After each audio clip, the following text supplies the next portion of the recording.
नमस्कार। IND analysis Malwa Nimar की जंग में आपका स्वागत है। मैं हूं राजेश सक्सेना।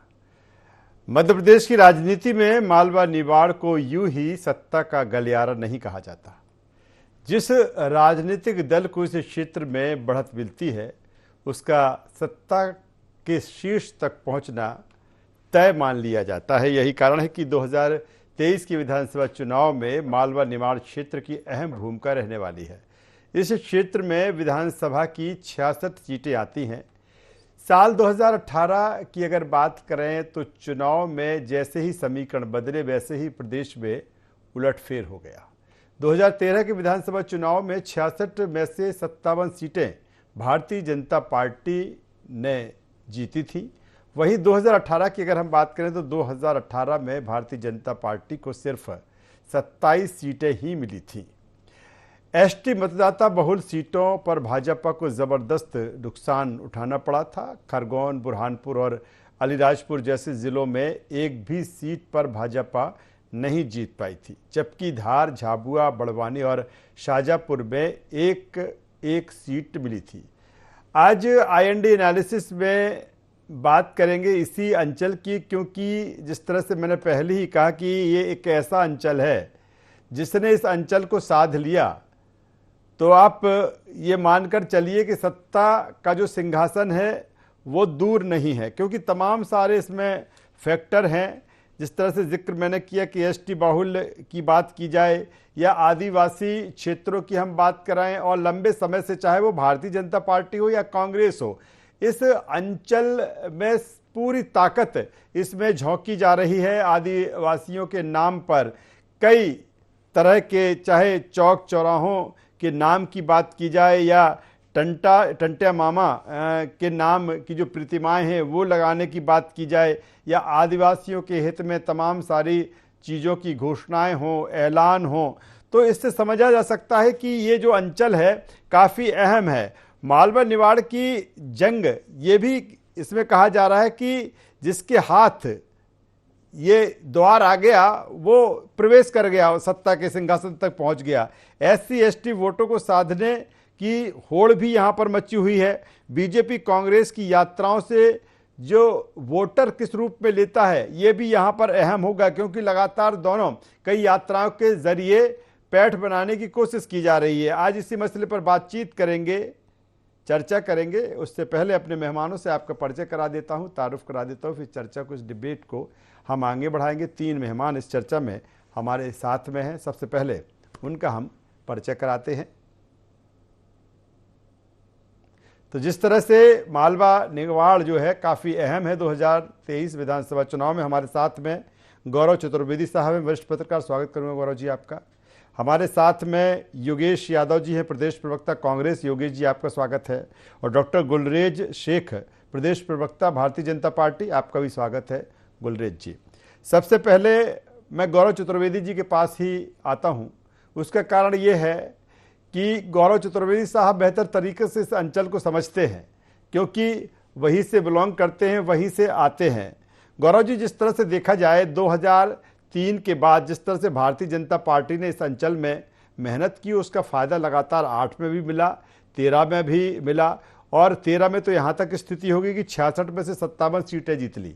लेकिन अगर फिर हम जब 18 पर आते हैं तो 27 सीटों पर भारतीय जनता पार्टी आ जाती है और सत्ता का जो जादुई आंकड़ा है पहुंचने का, उससे पीछे रह जाती है। और जिस तरह से हम लगातार कह रहे हैं कि सत्ता का द्वार है, लेकिन इस बार की इस लड़ाई को आप किस रूप में देखते हैं? क्या भारतीय जनता पार्टी अब उस स्तर पर है कि एक बार फिर वो जो खोई हुई चीज़ें थी, जो जमीन थी, वो पाती हुई नजर आती है, या फिर कांग्रेस उसी टेम्पो पर जो 2018 में था कुछ इसी तरह का दमखम दिख रहा है?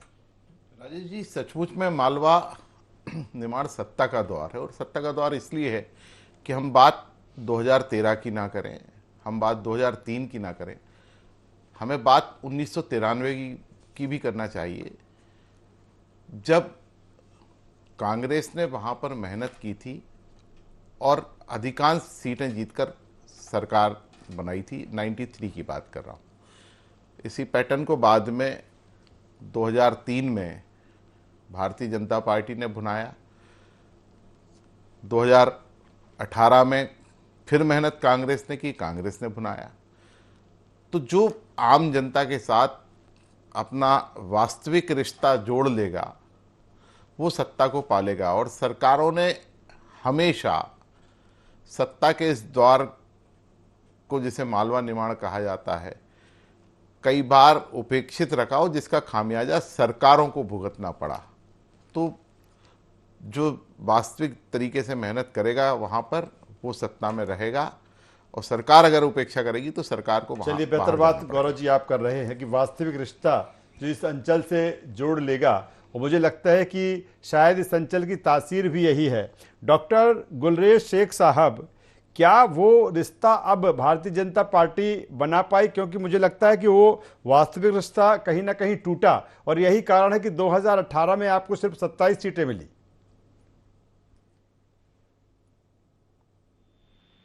गुलरेज जी, चलिए मैं योगेश जी के पास में आता हूं। मुझे लगता है कि कुछ टेक्निकल इश्यूज हैं डॉक्टर गुलरेज शेख साहब के साथ। सीधे योगेश जी के पास में आता हूं। योगेश जी, मैं समझना चाहूंगा कि बिल्कुल ये सही है कि 2018 में कांग्रेस ने बेहतर गेन वहां पर किया, बेहतर परफॉर्मेंस उसका वो रहा है, लेकिन क्योंकि भारतीय जनता पार्टी भी ये मान चुकी है कि जिस तरह से इस अंचल में 2018 में भारतीय जनता पार्टी खिसकी, वो तमाम सारी कवायतें उसकी तरफ से की गई, चाहे आदिवासियों को लेकर की गई हों, दलितों को लेकर की गई हों, किसानों को लेकर, एक बड़ी टीम के साथ वहाँ पर है। कांग्रेस किस तरह से वहाँ पर है? क्या 2018 में जिस तरह से परफॉर्मेंस था वही अब, और कौन सी ऐसी चीज़ें जिससे लगता है कि बेहतर परफॉर्मेंस कांग्रेस इस बार भी करेगी? देखिए राजेश जी, मालवा और निमाड़ का अंचल है, ये मध्य क्षेत्र का एक भोला प्रदेश कहलाता है, एक भोला अंचल कहलाता है। हम इसमें देखा है कि एक तो आदिवासी जो दिल और दिमाग और जबान में एक ही होते हैं, विशेषकर मालवा वासी, वो बड़ी सच्चाई से और शिद्दत से व्यक्ति का अनुभव करते हैं। मैं गौरव जी की बात को ही आगे बढ़ाता हूँ। जब 1993 में हमें 171 सीट प्राप्त हुई थी, हमारी सरकार बनी थी। 1998 में हमें 172 सीट प्राप्त हुई थी, फिर हमारी सरकार बनी थी। 2003 में हमसे नाराजगी हुई, हमें मात्र 34 सीट प्राप्त हुई। लेकिन उसके बाद लगातार, विशेषकर ये अंचल में, मालवा और निमाड़ अंचल में, हमारा ग्राफ बढ़ता गया। हम उसके बाद 72 सीट पर पहुंचे 2008 में, 2013 में 80 में पहुंचे, और 2018 में हमने 116 सीट हासिल करके और 5 अन्य पार्टियों से समर्थन प्राप्त करके हमने सरकार को बनाया। तो यहां पर जो भी होता है, उसके बाद भारतीय जनता पार्टी के प्रति कभी भी विश्वास मालवा अंचल के लोगों ने, निमाड़ के अंचल के लोगों ने नहीं दिखाया, क्योंकि जो झूठ बोला गया मात्र 2003 से 2008 के बीच में, बहुत मालवा अंचल में झूठ बोला गया, निमाड़ में झूठ बोला गया भारतीय जनता पार्टी के लोगों ने, तो उसका अनुभव किया। अब 2018 में हम ये नहीं मानते कि हम मालवा अंचल या निमाड़ अंचल में चूके हैं, वो तो सरकार को खरीदा गया था। आज भी मालवा अंचल का, निमाड़ अंचल का, आदिवासी बेल्ट का जो भाव है, बड़वानी है, खरगोन है, अपने धार जिला है, मालवा इंदौर जिला है, उज्जैन जिला है, देवास जिला है, तो इन लोगों का जो हमें प्रेम प्राप्त है, प्रेम क्या है कि इनमें रची बसी है कांग्रेस। और आज जिस तरीके से भारतीय जनता पार्टी ने 2018 के बाद मात्र 12-13 महीनों को छोड़कर झूठ बोला, आदिवासियों पर अत्याचार हुए, अलीराजपुर में क्या कांड हुआ, किस तरीके से वहां पर आदिवासियों को दबाया गया, तो ये अनुभूति है। और सौभाग्य की बात है कि आज कांग्रेस की लीडरशिप बहुत जबरदस्त है, चाहे कांतिलाल जी भूरिया हो, चाहे बाला बच्चन हो, चाहे उमंग सिंगार जी हो, चाहे प्रताप ग्रेवाल जी हो, हमारे इस क्षेत्र में हनी बघेल जी हो, हमारे क्षेत्र की लीडरशिप बहुत अच्छी है। क्या क्या योगेश जी यही वजह है कि जिस तरह से कांतिलाल भूरिया जी को जिस तरह से कमान दी गई चुनाव अभियान की, यही एक वजह है कि आप कांग्रेस से जानती है कि ये अंचल हो या फिर ये वर्ग हो, इसको साध लिया तो फिर वो दरवाजा दूर नहीं खुलने में? देखिए, कांतिलाल जी भूरिया एक वरिष्ठ नेता है, और ये हमारे सौभाग्य की बात है कि एक केंद्रीय स्तर के नेता हमारे पास हैं और आदिवासी लीडरशिप है। मध्य प्रदेश में कांतिलाल जी भूरिया को सिर्फ मध्य प्रदेश का नेता ना मानते हुए वे देश के नेता है, और एक आदिवासी पूरे समुदाय का प्रतिनिधित्व करते हैं संपूर्ण देश में। और ये सौभाग्य की बात है कि वो अब के हमारे चुनाव अभियान समिति के अध्यक्ष हैं, और निश्चित ही उनके नेतृत्व में कांग्रेस को एक मजबूती प्राप्त होगी और कांग्रेस चलिए योगेश वापस जी, दोबारा आपके पास में 2023 आता में। हूँ। डॉक्टर गुलेश शेख साहब हमारे साथ जुड़ चुके हैं। गुलेश शेख साहब, जब मैं आपके पास उस समय आया तो मेरा सवाल यही था, गौरव जी जिस तरह से कह रहे थे कि जिसने वास्तविक रिश्ता वहाँ पर कायम कर लिया, जो वहाँ के लोगों से जुड़ गया। मेरा सवाल इस बात को लेकर है कि 2018 में जो आपसे चूक हुई और ये वर्ग आपसे छिटका, अब 2023 में भारतीय जनता पार्टी को ऐसा क्या है भारतीय जनता पार्टी के साथ में कि उसको लगता है कि अब बेहतर गेन इस क्षेत्र में हम करेंगे, इस अंचल में? देखिए राजेश जी, गौरव जी ने जो कहा कि जो वास्तविकता में इन लोगों से जुड़ गया उसी को गेन मिलता है, तो ये बात केवल मालवा निमाड़ क्षेत्र के लिए नहीं है, ये पूरे हिंदुस्तान के लिए है, पूरे मध्य प्रदेश के लिए है। और इसीलिए भारतीय जनता पार्टी जीवंत संवाद स्थापित करती है मतदाता से, आवाम से। तो आवाम के अंदर हमारी पेट है, चाहे फिर वो एसटी वर्ग हो, एससी वर्ग हो, ओबीसी हो, जनरल हो, कोई भी क्यों ना हो। तो जहां तक आप बात कर रहे हैं ना 2018 की, तो उसके पहले 2013 भी आया था, और 2013 में यदि आप देखेंगे तो 66 में से 57 सीटें हमने प्राप्त की थी। लेकिन क्या होता है ना कि कांग्रेस ने एक बार जो काट की हांडी चढ़ाई थी वो चढ़ गई, वो चढ़ी 2018 में। आदिवासी भाइयों बहनों ने देख लिया कि कांग्रेस किसी की सगी नहीं होती, उनकी तो बिल्कुल भी नहीं होती। तो अब जो है वो काट की हांडी नहीं चढ़ेगी, और जो घर के लोग हैं अर्थात भारतीय जनता पार्टी के लोग हैं, उन्हीं पर उनका एतबार भी है। और आप कांग्रेस को देखिए, इस क्षेत्र विशेष में और इस समाज विशेष की यदि बात करें तो इनको इतनी चिढ़ है, इतनी नफरत है इन लोगों से कि इन्होंने की लीडरशिप ही डेवलप नहीं होने दी। आप देखिए कि अभी भी चाहे हुकुम सिंह कराड़ा हो, चाहे जीतू पटवारी हो, चाहे सज्जन सिंह वर्मा हो, इन लोगों का उपयोग इस क्षेत्र में कर रहे हैं क्योंकि इनके पास वहां की स्थानीय लीडरशिप नहीं है। तो आदिवासी वर्ग समझता है भाई साहब, वो आदिवासी वर्ग ने तो ये भी देखा है कि माननीय दिग्विजय सिंह जी के कालखंड में क्या स्थिति थी कि इंदौर से अलीगढ़पुर जाने के लिए सड़क नहीं हुआ करती थी, बिजली वहां हुआ नहीं करती थी, शालाएं वहां थी नहीं। WHO का आंकड़ा कहता है कि आदिवासी महिलाओं का जो संस्थागत प्रसव हुआ करता था वो केवल 7% था, 7%, 7% संस्थागत प्रसव हुआ करता था, जो आज 92% से ऊपर हो गया। तो आदिवासी इनकी बात क्यों मानेंगे? आप थोड़ा खुद ही समझिए, इस चीज को नहीं मानने वाले हैं, और ये क्या पूरे मध्य प्रदेश में ही कमल खिलने वाले हैं।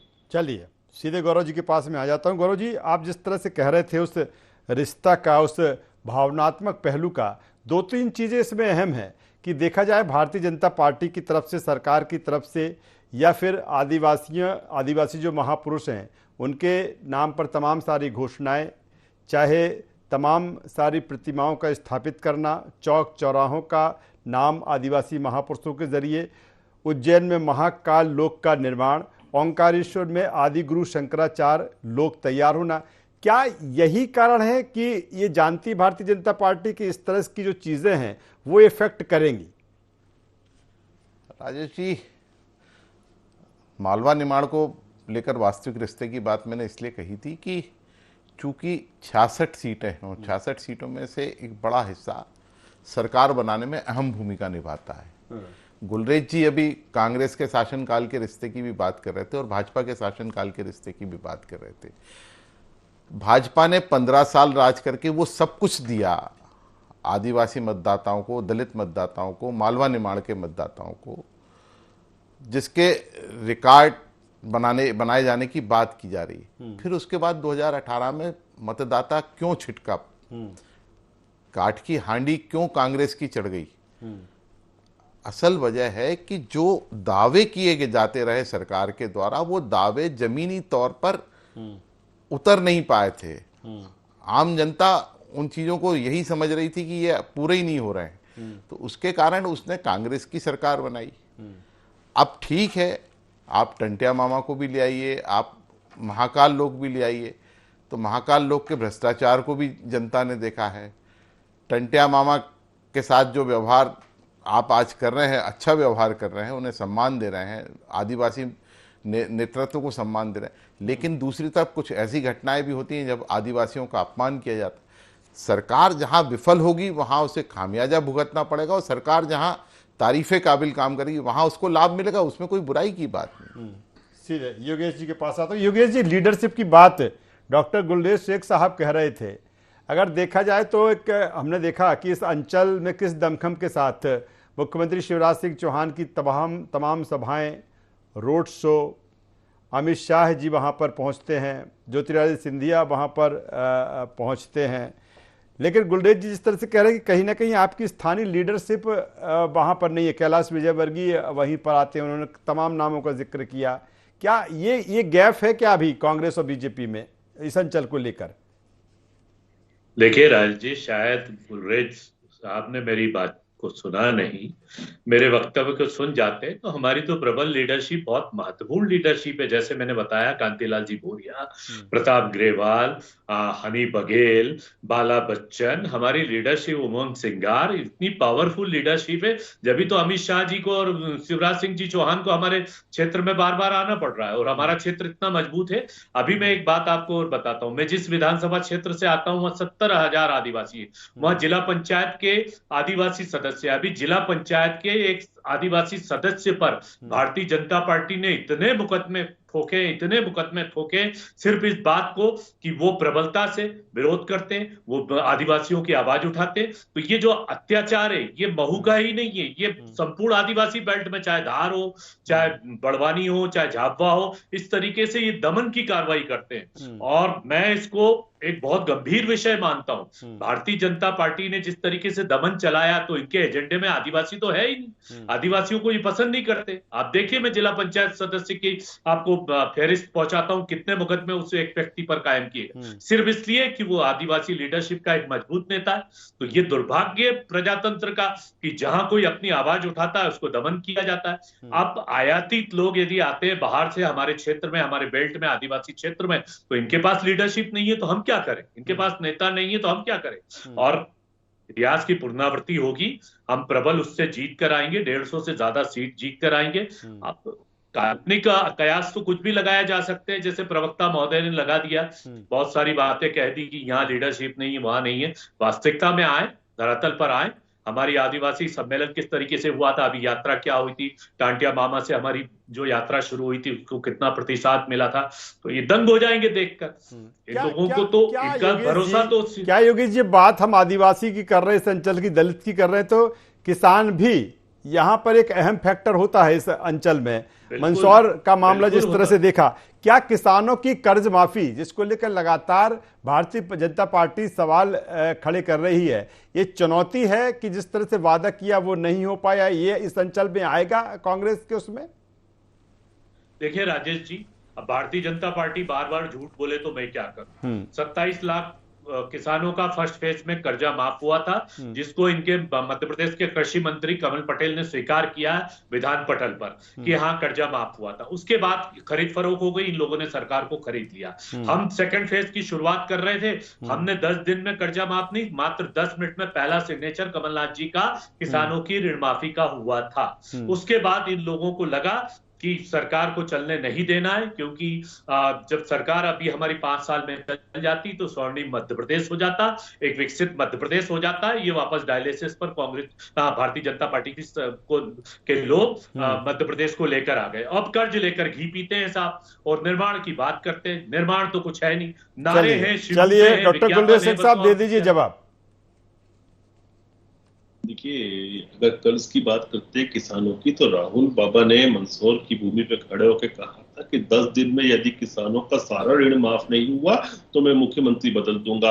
और मुख्यमंत्री वो तो नहीं बदले, लेकिन वो काम सिंधिया जी को करना पड़ा। अभी बात कर रहे थे आदिवासी नेतृत्व की, तो बिसाहू लाल सिंह जी सबसे वरिष्ठ आदिवासी नेता है मध्य प्रदेश के, उनको चलो चलो चलो चलो करके भगा दिया करते थे कमलनाथ जी। ये क्या बदतमीजी हुआ करती थी, जमुना देवी जी के साथ क्या किया था दिग्विजय सिंह जी ने, क्या कौन नहीं जानता। उमंग सिंगार ने क्या कहा था कि सबसे बड़ा माफिया कौन है मध्य प्रदेश का, और हर प्रकार का माफिया बताया था, माननीय दिग्विजय सिंह जी को बताया था। जो भी एट्रोसिटीज हो रही थी वो तो उनके कालखंड में हो रही थी, और हमने तो उनको रिस्पेक्ट दिया, उनके महापुरुषों को रिस्पेक्ट दिया, और उनको मेन स्ट्रीमाइजेशन किया है आदिवासियों का। आदिवासी क्षेत्रों का यदि विकास किसी ने किया है तो माननीय शिवराज जी ने किया है। और ये बात आदिवासी भली बात ही जानते हैं। पूछ रहे थे अभी जी, कैसे चढ़ गई एक बार, तो भाई साहब काट की हांडी तो एक ही बार चढ़ती है, वो चढ़ी थी, ये बात सच। जो कांग्रेस को सीटें मिली थी, काट की हांडी कैसे चढ़ गई? काट की हांडी एक ही बार चढ़ती है। चलिए योगेश जी कुछ कह रहे हैं, फिर गौरव जी के पास आऊंगा छोटा सा कमेंट्स के साथ में। योगेश जी आप बात रख लीजिए अपनी। राजेश जी, भारतीय जनता पार्टी में जो कैलाश जोशी जी थे, जो आदिवासियों को और मालवा का मसीहा कहा जा सकता है, उस परिवार के दीपक जोशी की क्या उपेक्षा हुई, क्या अपमान हुआ, ये जग जाहिर है। इसलिए भारतीय जनता पार्टी ने जो मालवा क्षेत्र के नेता, जो मजबूत नेता थे, उनका क्या हश्र किया है ये आप अच्छी तरह जानते हैं। और फिर झूठ बोला जा रहा है, 10 मिनट में कर्जा माफ हुआ है, फिर प्रमाणित है। और ये बार बार बोलते हैं तो क्या अज्ञानता लगता है या झूठ नजर आता है? थोड़ा स्टडी करके बैठा करें, पहले जानकारी ले लिया करें कि क्या बोल रहे हैं, क्या सच है या झूठ है। गौरव चतुर्वेदी जी बैठे, इनसे पूछ लीजिए कि कर्जा माफ हुआ कि नहीं हुआ। 5-5 रुपए, 25 रुपए, 1,500 रुपए, 1,200 रुपए। अरे नहीं हुआ, नहीं आपके वहां तो हुआ नहीं। आपने किसानों को डिफॉल्ट जी, अब आप झूठ बोलेंगे तो मैं क्या करूं? चलिए गौरव जी ठीक है, चलिए गौरव जी से उस हवा की बात कर लेते हैं, क्योंकि जो हमारा टॉपिक है कि मालवा जो निबाड़ है उसकी जो जंग है, उसका एनालिसिस, उसका किस तरह से वो विश्लेषण दिख रहा है। गौरव जी अभी की अगर हम बात करें तो क्या क्या ट्रेंड नजर वहां पे आपको आ रहा है, क्योंकि जब बात हम बीजेपी और कांग्रेस की कर रहे हैं तो अगर हम कुछ समय पहले की बात करें राजेश जी, तो मध्य प्रदेश के खासकर मालवा निमाड़ में भाजपा कमजोर हालत में थी, इस बात से इनकार नहीं किया जा सकता है। लेकिन पिछले 1.5-2 महीने से जब से लाडली बहना योजना, अमित शाह जी के दौरे और कार्यकर्ताओं को मनाने की जो कवायद हुई है, उसमें भाजपा बराबर की स्थिति पर तो आई है, इस बात से इनकार नहीं कर सकते। उसके बाद भी सरकार वही बना पाएगा जो मालवा में सबसे ज्यादा सीटें ला पाएगा। क्या जिस तरह से भारतीय जनता पार्टी को लेकर कहा जा रहा है कि डैमेज की बात की जा रही है कि जो अपने ही रुष्ट हैं, हालांकि आप कह रहे हैं कि कुछ चेंज हुआ है, कुछ बेहतर भाजपा के लिए हुआ है, ये भी एक बड़ा फैक्टर होगा इस अंचल में? नहीं, डेफिनेटली 100% डैमेज कंट्रोल तो भाजपा नहीं कर पाएगी, लेकिन जितना भी उन्होंने किया है वो उसको लाभदायक स्थिति में पहुंचाने के लिए बहुत महत्वपूर्ण भूमिका निभाता है।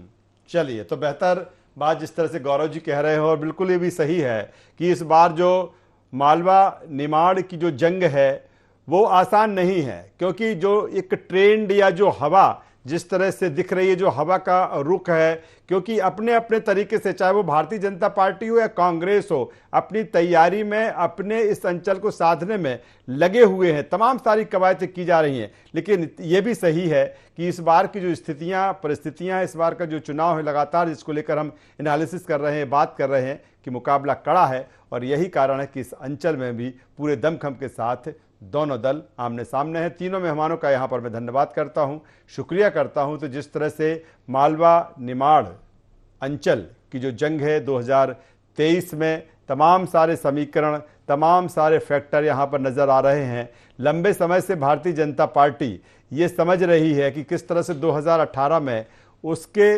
सामने ये अंचल खिसका, और तभी से उसने 2020 में जब उसकी सरकार बनती है, तभी से इस अंचल पर एक नए सिरे से उसने कवायद की। और यही कारण है कि चाहे वो आदिवासी हो, चाहे वो दलित हो, या वो किसान हो, या फिर शीर्ष जो नेतृत्व है भारतीय जनता पार्टी का, जो प्रदेश का नेतृत्व है, पूरे दमखम के साथ, पूरी रणनीति के साथ इस अंचल में डटा हुआ है। वही कांग्रेस भी पुरजोर तरीके से इस अंचल में जीतने की, चुनाव लड़ने की कवायद कर रही है। आई एंड एनालिसिस से बस इतना ही। ID24 पर खबरों का सिलसिला लगातार जारी है, बने रहिए हमारे साथ। नमस्कार।